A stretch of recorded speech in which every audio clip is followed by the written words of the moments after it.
I'm hungry, Mummy. Please help me. Mummy, I don't know what to do. I'm so hungry. I feel like I will die. Please help me. Please give me food. Just something. Anything. His tears dropped into the plate as he clutched it with both hands. 7-year-old DJ whispered those words through trembling lips as he sat on the bare floor of the small, dark store behind the house. The room was filled with old buckets, dusty clothes, and torn bags. But to him, it was his only safe place. His little eyes were red and swollen from crying. His ribs pushed out from his chest like sharp sticks, and his stomach growled louder with each passing second. It had been almost 2 days since he last ate anything. Every time he swallowed, it felt like he was swallowing fire. But the worst pain wasn't in his body. It was in his heart, the pain of being forgotten. Since his mother died 3 months ago, life had become a daily nightmare. His father had remarried quickly, and Madame Kofo, his new stepmother, moved in with her 2 children. From the very first day, DJ knew he was no longer welcome. What he didn't know was how deep and cruel the pain would go. Madame Kofo treated him like a pest. Every morning, she would serve her own children large plates of steaming hot food,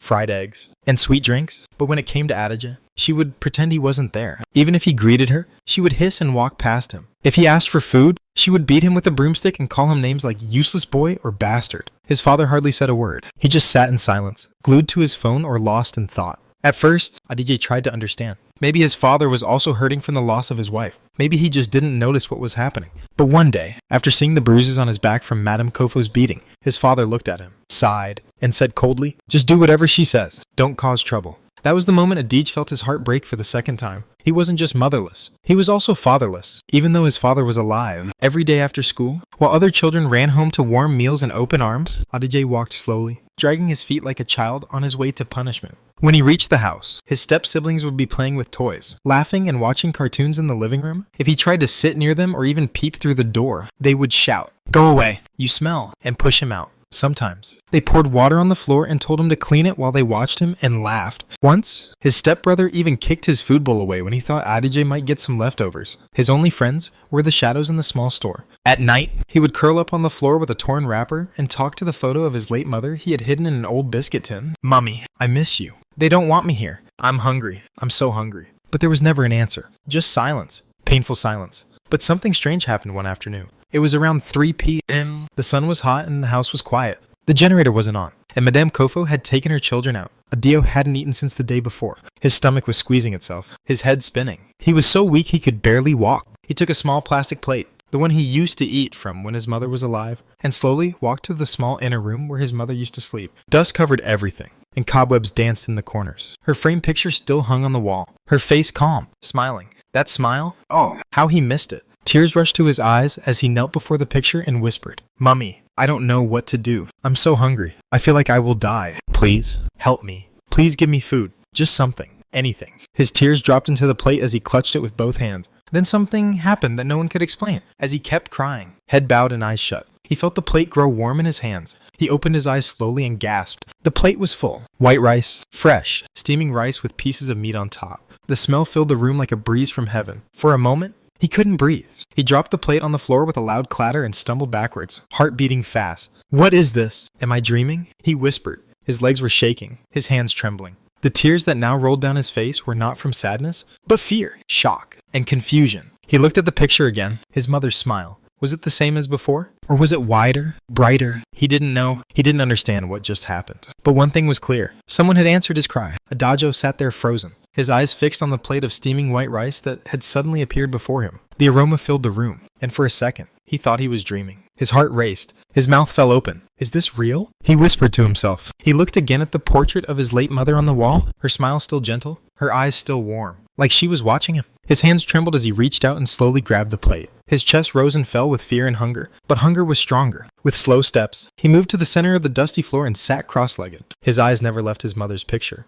"Thank you, Mommy," he whispered as tears rolled down his cheeks. Then he started eating, first slowly, then faster. His hands became wild. He stuffed the rice into his mouth like his life depended on it. He didn't even chew properly. Every bite was like medicine to his weak body. He ate and ate until the plate was empty. Not a single grain remained. When he was done, he leaned back and placed the empty plate beside him. His small stomach had stretched and was now round and full. He laid down on the cold floor, let out a tired sigh, and drifted into sleep. Deep, peaceful sleep. The kind he hadn't had in months. But peace never lasted long in Adio's world. A few hours later, sharp slaps landed on his cheeks. 1, 2, 3. He woke up with a loud cry, confused and scared. Standing above him was Madame Kofo, his stepmother. her eyes full of anger. Her hands were raised again, behind her. His two step-siblings were laughing loudly, pointing at him like he was a mad person.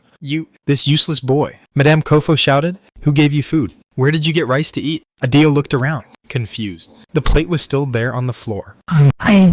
He began to stammer. His lips quivered. His body shook. His face was still swollen from sleep. Answer me, idiot, she screamed, dragging him by the ear. Who gave you rice? Adio's lips trembled as he pointed slowly at his mother's portrait. It was my mummy, he said, almost in a whisper. At first, there was silence. Then the room erupted in laughter. Loud, cruel laughter. His step-siblings laughed so hard they fell on each other. His dead mother cooked rice for him. They shouted. Madame Kofo's laughter was the loudest. She bent over, holding her stomach. So now ghosts are feeding you. You are not only useless but mad, she yelled. But suddenly her face turned cold again. Come and show me where you stole the food from, she shouted, grabbing him by the ear and dragging him toward the kitchen. I didn't steal it. I didn't. Mummy gave me. Adio kept repeating, tears falling from his eyes. Lie again and I will blind you today, she screamed. They got to the kitchen. No pot of rice. Nothing cooked. The cupboard was locked, just as she left it. The fridge was empty. There was no trace of rice anywhere that made her even angrier. So you're using tricks now. Abi, spiritual rice, you are becoming a thief and a liar. Without another word, she picked up a long broomstick and began to flog him. 1 stroke, 2, 3,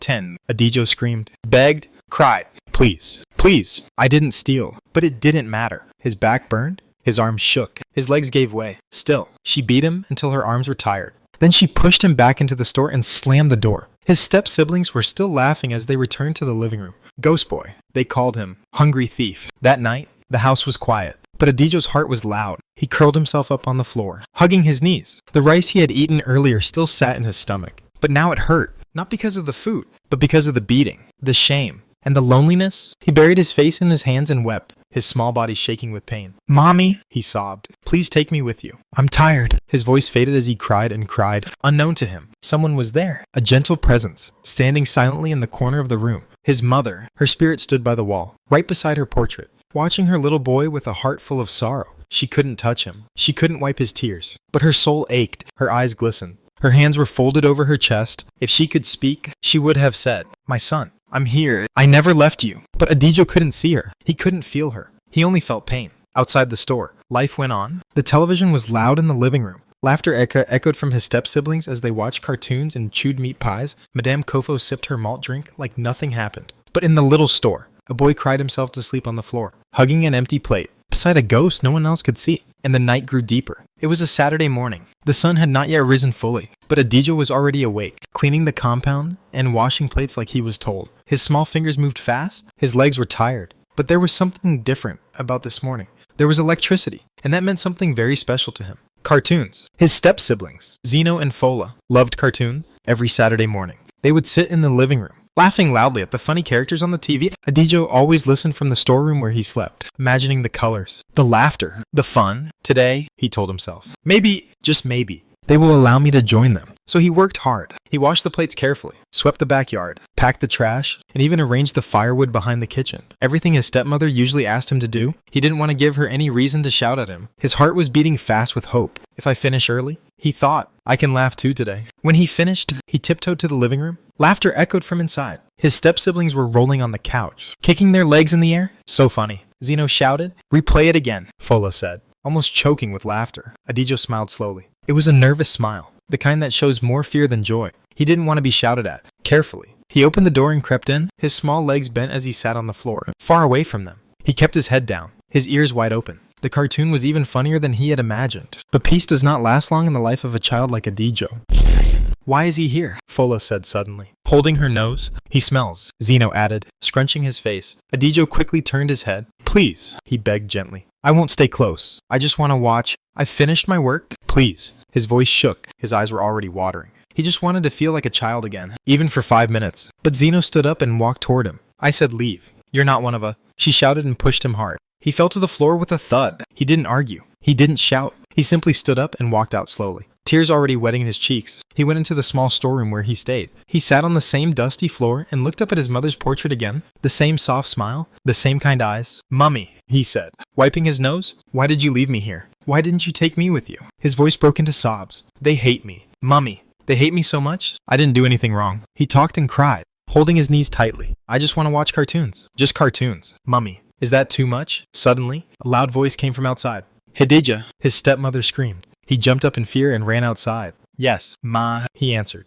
Go and arrange the yam in the back store and make sure you don't break any, she shouted from the kitchen. Banging a pot. Yes, Ma, he replied and ran off quickly. He didn't want more trouble. After putting the yams in order and clearing the broken wood at the back, he wiped his sweaty face with his shirt. The sun was high already. He hadn't eaten. Not even water had touched his lips. His stomach was empty. Again, he walked back into the store to rest for a minute. As he opened the door, something stopped him. There, just in front of his mother's portrait, was another plate of food. Hot, steaming jollof rice, thick, red stew, a boiled egg, a plastic spoon. He froze. His heart skipped a beat. His eyes opened wide. He looked around. No one was there. He slowly walked toward it. His legs shook. His lips parted as tears filled his eyes. He dropped to his knees, hands shaking. Thank you. Mummy, he whispered, looking at the picture. Thank you. Then, just like the day before, he sat down and began to eat. Slowly at first, then faster, then desperately. Every bite brought tears to his eyes. The food tasted like home. It tasted like safety, like love. He was still eating, almost halfway done, when suddenly the door creaked open. He turned. Madame Kofo stood there, her lips curved into a wicked,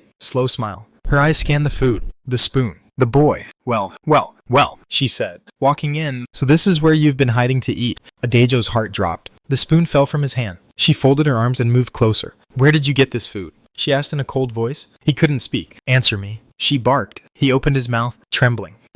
I didn't steal it. Mummy gave it to me. Which mummy? She asked with a mocking laugh. My real mummy, he whispered. She gave me food. Madame Kofo laughed, loud and evil. You mean the one in that photo? So she left heaven to cook rice and egg for you. The step-siblings were already gathering by the door, laughing and pointing. See this one. Fola laughed. His ghost mummy is now a cook. Zeno grabbed her stomach, laughing so hard she bent down. But Madame Kofo wasn't laughing anymore. She picked up a stick near the door. If you don't tell me now who gave you this food, I will beat you till you forget your name. I don't know. Adagio cried, covering his head. I didn't steal it. I swear. Mummy just gives it to me. Let me see that mummy feed you while you're crying. She shouted and brought the stick down hard. Adagio cried out in pain as the stick landed on his back, his arms, his legs. He couldn't explain what he didn't understand. He was beaten until he couldn't cry anymore. That night, when everyone had eaten and gone to bed, Adagio lay curled up in the corner of the store. His body ached. His eyes were swollen. His stomach was empty again. And then, something moved. A quiet breeze.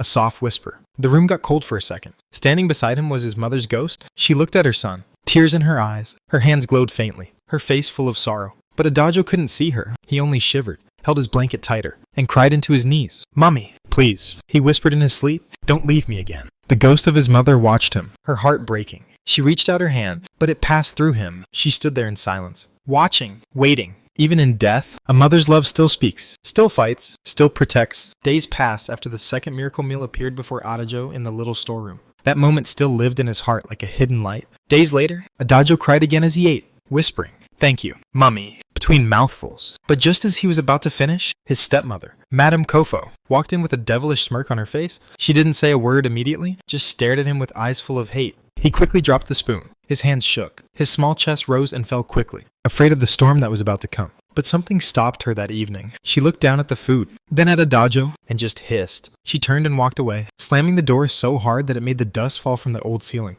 Adagio's tiny body trembled. He didn't understand why she didn't beat him that day. He thought maybe, just maybe, something had changed. But he was wrong. That same night, far away in the quiet hours between midnight and dawn, something strange happened. Adagio's father, Mr. Enemak, was fast asleep on the old sofa in the parlor. Suddenly, he began to shake. He turned left and right in his sleep. His forehead was wet with sweat. In his dream, he saw his late wife standing right in front of him, her eyes filled with sadness and quiet power. She wasn't smiling. She said to him clearly, Enemaku, if you know you cannot take care of my son, take him to my mother. I've been the one feeding him since. Don't wait for me to come for you. I am warning you. Enemaku sat up immediately, gasping, breathing fast. His eyes were wide open. He looked around. He was sweating like someone who ran under the sun. The room was dark. The TV light blinked. His heart pounded loudly. It felt so real, like she had been standing right there. He stood up slowly and walked to the kitchen, poured water into his mouth, and shook his head. Just a dream, he told himself. Just stress. But it wasn't. Days passed. He didn't take Adeo to his late wife's mother. He didn't change anything.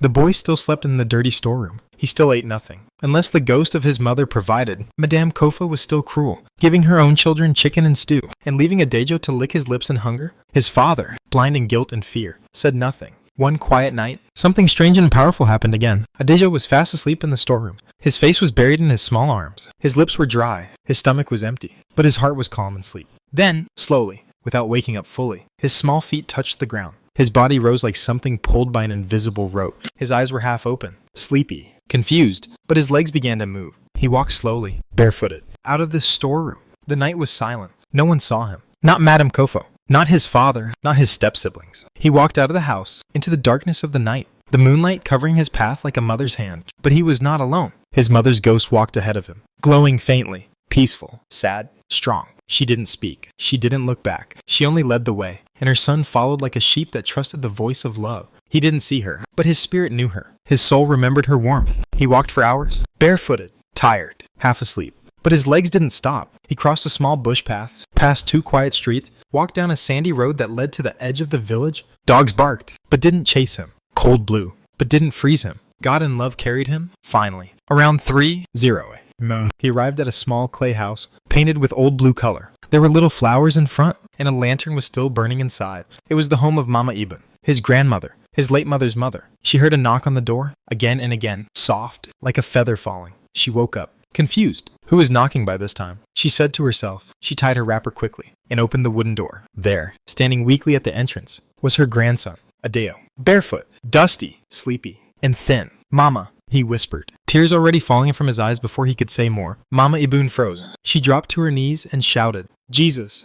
Jesus Christ. She held him close, crying so loud that neighbors turned on their touchlights from afar. She placed her hand on his chest and cried harder. Who brought you here? Adejo. Who brought you here in the middle of the night? But the boy didn't know how to answer. He didn't even know how he got there. He just said softly, Mommy said I should come. Mama Ibn wept and kissed his forehead again and again. She held him like her own baby, like a lost piece of her heart had returned. Somewhere, under the old mango tree in front of the house, stood the ghost of his mother, watching. A small smile spread across her face, her eyes soft with peace. Her work was done. Her child was safe. She turned back into the shadows and disappeared. When a mother speaks from the grave, even the living tremble. The morning after Adeja was let out of the house by his late mother's spirit and safely arrived at his grandmother's place, a strange thing happened. His father, Mr. Enomaku, woke up feeling different. He sat up on the bed, looked around and tried to call his wife, but no sound came out of his mouth. Kofo, Kofo. He tried to shout again, but nothing. He pressed his ears, shook his head, clapped loudly near his ears, but everything around him was quiet, terribly quiet. His heart raced. He ran to the mirror, trying to scream, but no words came. His mouth opened, but silence followed. Madame Kofo was in the kitchen boiling yam when she heard heavy footsteps. She turned, and her husband was standing there, face white with fear, sweating all over, trying to speak but failing. What is it? She asked. He pointed to his ears. He opened his mouth again. What's wrong with you? Talk now, she shouted. But he couldn't hear her, and he couldn't reply. He started crying. Madame Kofo dropped the spoon in her hand and rushed to him. Is this a joke or what? She screamed. But this was no joke. Mr. Enomaku had completely lost both his hearing and his ability to speak overnight. They rushed him to hospitals. They called native doctors. They went to churches. But the result was the same. No one could explain what had happened to him. People started to whisper. Is it punishment? Maybe it's something spiritual. Maybe his late wife has a hand in this. But Madame Kofo didn't care. She stopped feeding his children. She became colder and more wicked by the day. She blamed everything on her husband's first son, Adejo, even though the boy was no longer around. Months passed. The man who once walked proudly with a smile now sat quietly in a corner of the house. No job anymore. No voice, no sound. He had also lost his job because of the condition. He couldn't attend meetings, couldn't work, couldn't function. One cold morning, without warning, Madame Kofo packed all her clothes and put them into a Ghana must-go bag. She pulled out her suitcase. 5 years later, Adagio and his grandmother had spent most of the day weeding and planting yams. Even though it was hard work, Adagio never complained because he loved being around his grandmother. She was his everything, his only true family. The one person who had shown him love and care after all the pain he had gone through in life. Suddenly, out of nowhere, tragedy struck. A loud, sharp scream filled the air. Adejo's heart jumped. He turned around quickly and saw his grandmother grabbing her leg and falling to the ground. Her face twisted in pain, and she screamed again, louder this time. Mama, Mama, what happened? Adagio shouted as he ran to her. Just as he reached her, he saw something move quickly in the grass. It was a snake, long and black, slithering fast into the bush. Without thinking twice, Adagio picked up a stick and chased after it. He ran through the grass, shouting and swinging his stick. But the snake disappeared as if it had vanished into thin air. Breathing heavily, Adagio ran back to his grandmother who was still on the ground, crying and holding her leg. Her face was pale, and sweat poured from her forehead.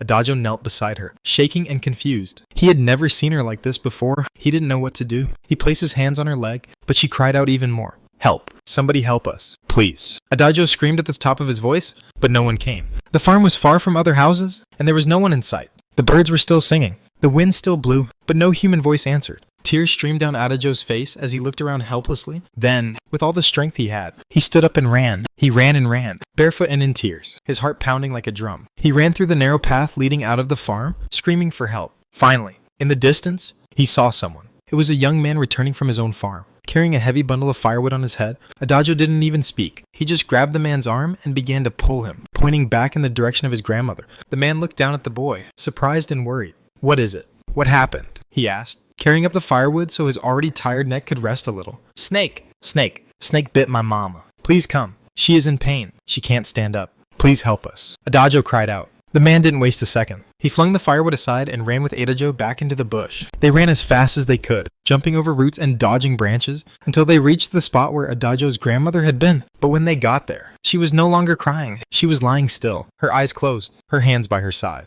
"Mama, Mama," Adajo screamed. He ran to her and shook her gently. When she didn't answer, he screamed louder. And then suddenly, everything went dark. Adajo fainted right there beside her. The young man rushed to him, lifted his small body off the ground, and began to fan him with a leaf. "Wake up, boy, wake up, please," he said softly. After a few moments, Adajo's eyes flew open, and he sat up straight, screaming, "Mama, Mama." Tears flooded his eyes again as he looked at his grandmother lying still on the farm floor. The man bent down, checked her breathing, and looked up with a sad face. He didn't say anything, but the silence spoke louder than words. The man stood and ran to the nearby road to get help. After a while, he returned with a few village men. Some of them were farmers, and others were hunters. They all looked serious as they came close. They saw Adajo sitting on the ground beside his grandmother, wiping his face and nose with his hands. They gently lifted her body. One man carried her on his back, while others helped clear the path. Adajo followed behind them slowly, one foot after the other, crying with each step. He didn't care about the thorns that scratched his legs or the stones that hurt his feet. The villagers walking with him tried to talk to him, but he couldn't hear anything. The world around him felt quiet. It was as if everything had stopped moving. The pain in his heart was too loud. He remembered all the times she smiled at him, how she would tell him stories at night, how she would hold him when he had bad dreams, how she would cook his favorite food and give him the biggest portion. Now, she was gone, just like that. As they entered the village, people started to gather. Some gasped, some whispered, and others cried too. Everyone in the village knew how much Adajo's grandmother loved him and how close they were. Now, everything had changed. This emotional village story of Adajo's pain and the sudden snake attack spread quickly among the people. It was a day no one would forget, a day where a young boy lost his only light in the world. But this was not the end of Adajo's journey. Not yet. After the old woman was buried, Adajo decided to visit his mother's grave to ask her a few questions. As Adajo sat by his mother's grave, tears ran down his face like a river. His heart was heavy, and his mind was filled with confusion. His grandmother, the only person who had truly cared for him, was now gone, and he was left to face the world alone. The thought of being all alone in the world was unbearable. He wondered why his mother, who had always been there in his memories, could allow such a terrible thing to happen. Why did she have to leave him again? Just when he needed her the most, he knelt there, his body shaking from the sobs that racked his small frame, and spoke to her, even though he knew she couldn't answer. "Why did you leave me? Mama, why did you let death take Grandma away from me? Why am I alone now?" he cried, his voice breaking with each word. He stayed there for what seemed like forever, the tears never stopping, as he wondered how he could survive without the one person who had always been there for him. He didn't notice the ghost of his mother standing behind him, watching him in silence, her own tears mingling with his, but unable to comfort him. After hours of sitting by the grave, Adajo finally decided he needed to leave. The ache in his heart was overwhelming, but he didn't know what else to do. He slowly stood up and wiped his face with his sleeve, then began to walk back toward his grandmother's house. The path back felt long and endless. The sun was starting to set, but Adajo was too lost in his grief to notice. Living alone in his grandmother's house wasn't easy. Every room, every corner, seemed to whisper memories of the love and warmth his grandmother had once filled the house with. He would often catch glimpses of her in the kitchen, her back turned as she prepared a meal for him. But when he rushed to see her, she would disappear. It was as if she was still there in spirit, but no longer in the flesh. Adajo tried to cook for himself, but nothing ever tasted right. He could never replicate the warmth of his grandmother's cooking. No matter how hard he tried, every meal he made felt like an empty promise that he could never fulfill. He was left eating whatever he could make, even if it didn't taste good, just to fill the emptiness in his stomach. The villagers saw him from time to time, but they were too busy with their own lives to pay him much attention. No one came by to check on him, to offer him a kind word, or even to share a meal. He was an invisible boy in a world too busy to notice him. The isolation weighed heavily on him, and his stomach would growl with hunger. But there was no one to feed him, no one to comfort him. He had to learn to survive on his own. But survival wasn't always easy. One night, the hunger became too much for Adajo. His stomach ached with emptiness, and he couldn't think straight. The pain inside him was unbearable, and the only thing he could think of was going back to his father. Maybe his father would care for him this time. Maybe his father would see that he needed help. What else could he do? He had no other choice but to try. The following morning, before the sun had even risen. Adagio packed what little he had into a torn bag. He knew the journey wouldn't be easy, but it was the only option left. He slung the bag over his shoulder and started down the lonely bush path that would take him to his father. His heart was heavy as he walked, each step feeling like a burden. The tears wouldn't stop, and he couldn't wipe them away fast enough. He kept walking, the path feeling longer with each step. It was as if the weight of the world was pressing down on him, but he didn't stop. As Adagio walked, lost in his thoughts and his grief, he suddenly noticed a figure walking towards him from the opposite direction. The man was dressed in a long, white robe, and his face was kind and calm. He was carrying a small bag, and he looked like he was on a journey of his own. Adagio didn't greet him as they passed each other. His mind was too consumed with sorrow to pay much attention to anything else. He kept his head down, not wanting to face the world around him. But then, the man stopped and turned around. He called out to Adagio, his voice gentle. "Hey, child. Are you okay?" the man asked. Adagio didn't answer at first, too lost in his own sadness to speak. But the man took a few steps closer and asked again, "Why are you crying?" "Little one." Adagio felt something inside him stir, but he didn't know how to explain. He didn't know where to start. So, he simply told the man a few of the things that had happened to him. He spoke of his grandmother's death, the loneliness, the hunger, and the feeling of being lost in a world that didn't seem to care about him. The man listened quietly, his face full of sympathy and concern. When Adagio had finished speaking, the man placed a hand on his shoulder and looked at him with kind eyes. "I'm so sorry for what you've been through." "Child," the man said softly, "it sounds like you've been through so much. You don't have to walk this path alone. Come and see me whenever you can. I live in a village nearby. My name is Father Michael. I'll be there to help you, and I'll make sure you're okay." Adagio looked up at the man, unsure of what to say. He had heard of priests before, but he had never met one. Father Michael's kindness felt like a ray of light in the darkness that had surrounded him for so long. He nodded, though he didn't speak, and the man gave him a comforting smile before continuing on his way. As the man walked away, Adagio stood there for a moment, still feeling the weight of his grief, but also feeling a glimmer of hope for the first time in a long while. Maybe, just maybe, he wasn't completely alone in this world. With a deep sigh, Adagio wiped his tears away and turned back to the path he had been walking. This time, he walked with a little more determination in his steps, knowing that someone cared about him. Someone had offered him a chance for help. He wasn't sure what the future held, but for the first time in a long time, he didn't feel completely hopeless. He had a place to go now, and maybe, just maybe,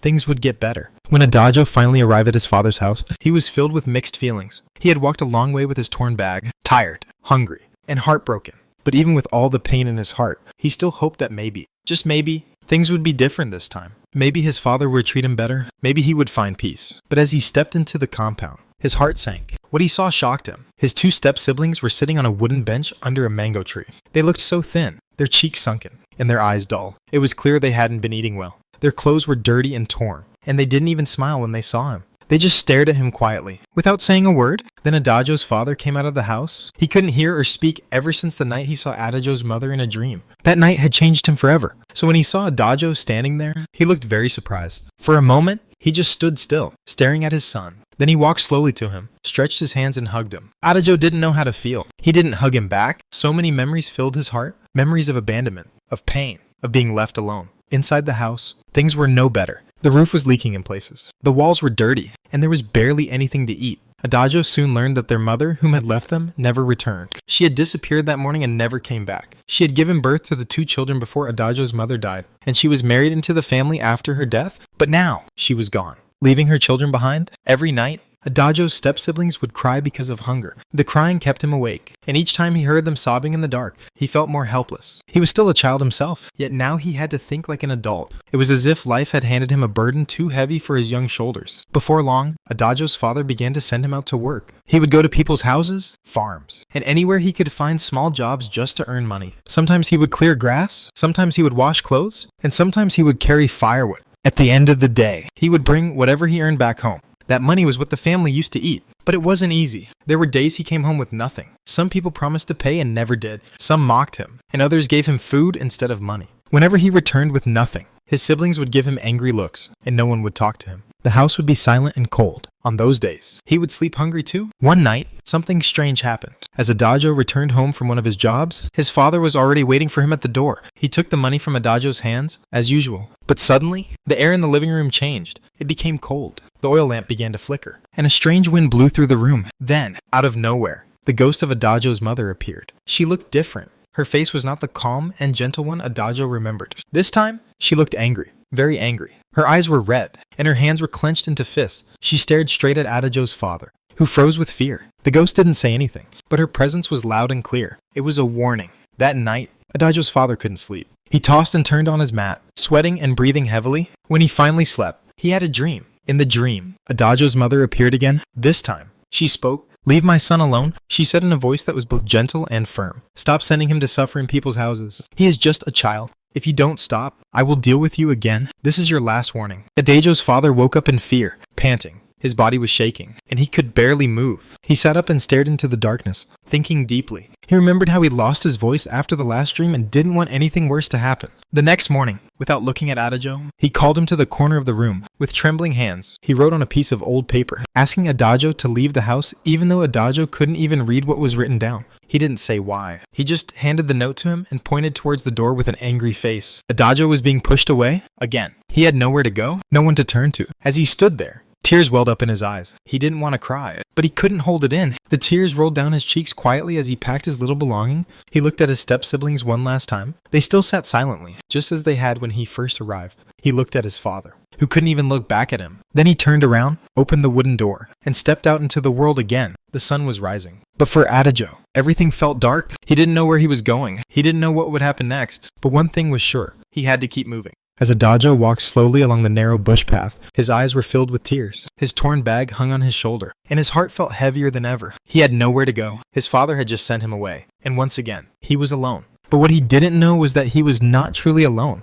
Right behind him, walking the same path in silence, was the ghost of his mother. Her spirit followed him, weeping too. She had seen all the pain her little boy had gone through, and her heart ached with sorrow. Adajo walked and walked, not knowing where to go. But suddenly, a thought flashed through his mind. The priest. The white-robed man he had seen months ago. His face was kind, and his voice was gentle. Adajo quickly wiped his tears with the back of his hand. He turned around and started heading back in the direction of the neighboring village. He didn't know if the priest would still be there, but something in his heart gave him hope. After walking for hours, tired and hungry, he finally arrived at the village. He asked a woman carrying firewood on her head, "Please, Ma, do you know where the priest lives?" She looked at him kindly and nodded. "Yes, I do. Come, follow me." She led him through the narrow, dusty paths of the village until they reached a small compound with a well-kept garden and a small chapel made of wood and zinc. She pointed. "That's his house." Adajo walked up to the door and knocked gently. The door opened, and there stood the priest. He looked surprised at first, but then a big smile spread across his face. "Ah, you're the boy I saw on the road."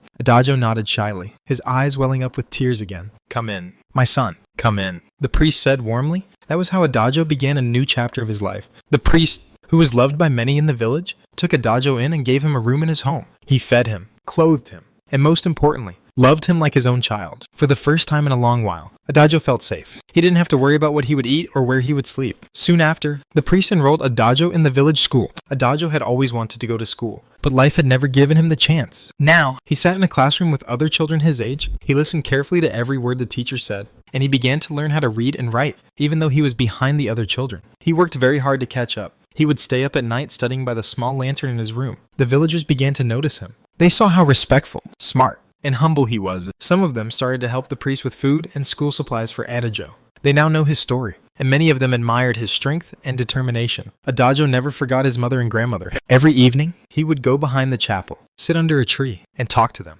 "Mama, Grandma, I miss you both, but I am fine now. The priest is taking care of me. I will make you proud." One night, as he slept, he had a dream. In the dream, his mother and grandmother appeared, both smiling and dressed in white. They stood under the same tree where he always sat. His mother reached out and touched his face gently. "My son," she said, "you have been so strong. We are proud of you. Keep walking the good path. Never forget who you are." His grandmother added, "Love others, help the poor, and trust in God. Your light will shine bright." When Adajo woke up, his heart felt light. He knew they were watching over him. Years passed. Adajo grew into a fine young man. He graduated from school with top grades. The priest helped him apply to a college, and with the help of kind villagers and some scholarships, Adajo got in. He went on to study to become a teacher because he wanted to help children like himself who had no one. He never forgot the pain he had faced, and instead of allowing it to make him bitter, he used it to inspire others. He would visit schools and villages to speak to children and encourage them never to give up. He shared his story on YouTube, and it touched thousands of people across the world. People began to call him Adajo the Hope Bringer. He returned to his home village one day, and instead of the sad boy who once walked alone,